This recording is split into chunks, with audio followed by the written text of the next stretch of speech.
Well, welcome to the 700 Club. President Trump won a major victory at the Supreme Court yesterday. The court upheld most of the president's travel ban, and it ruled that churches have equal rights to government money. The court is also going to take up another important case this fall involving a Christian baker who didn't want to bake a cake for a same-sex wedding. Jennifer Wishon brings us the story from Washington. A triumph for President Donald Trump. In a matter of hours, he can implement his executive order on immigration, 5 months after he signed his name to it. The Supreme Court has agreed to hear his appeal of the so-called travel ban after a number of federal courts blocked it. The court is also allowing the administration to implement most of its 90-day ban on travelers from 6 Muslim-majority countries that the Trump administration believes pose potential terrorism threats to America's security, overturning the lower courts that blocked it. This is a huge victory for President Trump. It's the first legal validation of his controversial executive order since he signed it just 1 week into his presidency. In a statement, he says, "As president, I cannot allow people into our country who want to do us harm. The ruling allows me to use an important tool for protecting our nation's homeland." The court order does allow travelers with a credible claim of a relationship with a person in the U.S. to come into the country. Fair play won today. The Supreme Court also delivered a victory for religious liberty. The court ruled 7-2 in favor of Trinity Lutheran Church in Missouri. The church applied for a grant the state was offering to nonprofits to install a safer rubber surface on their playgrounds. Missouri denied the grant to the church because it's a religious institution, insisting it shouldn't get money from the state. The Supreme Court reversed the decision, calling it odious to our Constitution. Believers, like all people, want equality.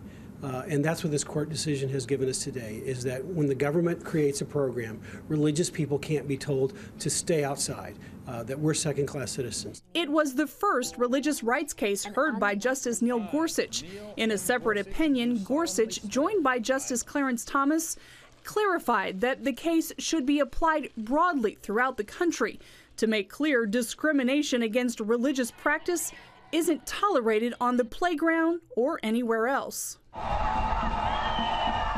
The court also announced it will weigh in on another issue important to Christians and other people of faith this fall.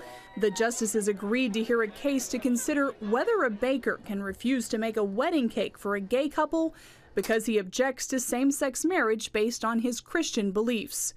Jennifer Wishon, CBN News, the White House. Well, the conservatives on the court seem to be emboldened. They're taking on more and more controversial cases. Past years, it seems they've wanted to duck them and not consider them, but they're taking them head on. In other news, President Trump will have an important meeting with the president of South Korea later this week.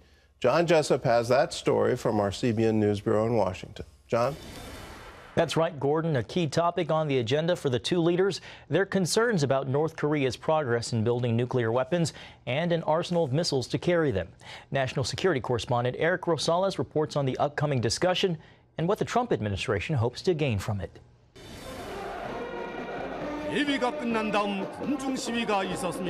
Over the weekend, members of the North Korean Youth League and others in the communist state declared in a series of statements that if the United States dares to ignite a war, they will wipe out the enemies once and for all and make them pay for the bloodshed. The demonstration came shortly before South Korean President Moon Jae-in's visit to the United States. President Moon has been a sharp critic of his neighbors to the north and its dictator Kim Jong-un. During a recent CBS News interview, the South Korean leader said the northern regime should quickly return everyone who's being detained. Even today, there are many Korean nationals and American citizens who are detained in North Korea. I also urge North Korea to return these people to their families. President Moon also said Pyongyang had a heavy responsibility in the death of American citizen Otto Warmbier. The 22-year-old college student spent 17 months in prison in North Korea, only to be released to the United States in a comatose state. Warmbier died just days after coming home. But in the same breath, the South Korean president says he hopes to draw North Korea into negotiations about its nuclear program by the end of the year. He also says that the United States should and could wait on any military action. I believe that dialogue is necessary. We were unable to resolve the North Korean nuclear issue through only the sanctions and pressure. It is a very valid political position for a Korean politician to have, but it's also a stark break with the last two Korean presidents who have largely been in lockstep with the United States on holding a hard line against North Korea. Asia-Pacific security researcher Harry Kreischer says President Moon is the son of North Korean refugees and knows better than anyone about how families are still separated, an open wound for the Korean society. President Moon, a liberal who favors a softer approach to North Korea than his conservative predecessors, has said publicly that he would meet with the North Korean leader if circumstances are right. But Moon has challenged the United States, saying Seoul should reconsider its deployment of the advanced U.S. missile defense system, which is currently in South Korea. After having seen two of the, I believe it's total 6 missile launchers that are eventually meant to be installed in this missile defense system, he's hoping to see a more thorough environmental review on the last 4. It's unclear President Moon plans to remove the U.S. defense system altogether or just wants to slow its rollout. Meanwhile, with each passing day, North Korea continues to speed up its pursuit of developing nuclear-armed missiles capable of reaching the U.S. mainland. Eric Rosales, CBN News, Washington. Thanks, Eric. Demonstrators came to the White House Monday to protest as President Trump met with India's leader, the world's largest democracy. The protesters voiced their concerns about India's growing assault on religious freedom. George Thomas brings us that story. It was a bear hug President Trump wasn't expecting. Nonetheless, for India's visiting prime minister, it was a sentiment that the U.S. and India share a strong bond. I would like to invite you to India along with your family, and I hope that you will give me the opportunity to welcome you and host you in India. Modi and Trump spoke in the Rose Garden on Monday after holding bilateral meetings on a host of economic and other issues, including an agreement to fight against radical Islamic terrorism. Both our nations have been struck by the evils of terrorism, and we are both determined to destroy terrorist organizations and the radical ideology that drives them. While the two leaders met, demonstrators outside the White House called on President Trump to challenge India's prime minister on his human rights record. Christians and Sikhs have seen a rise in religious persecution since Modi's Hindu-led government came to power. We're here today basically to raise awareness of the human rights violations that are happening within India. Open Doors, a group that monitors religious freedom around the world, lists India as the 15th most dangerous place in the world for Christians to live.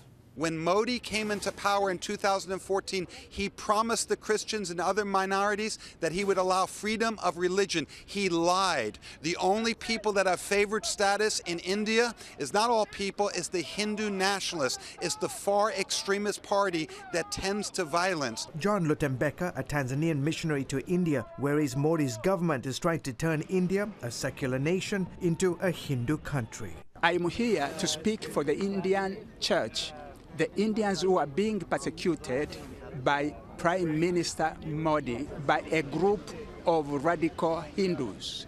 Christians have been killed, women have been raped, and the Hindu is taking more part in India, and it wants to turn India into a Hindu nation. Lutembeka says good relations between the two countries means the United States should be willing to confront the often violent Hindu nationalism that is threatening to damage India's historically tolerant and pluralistic society.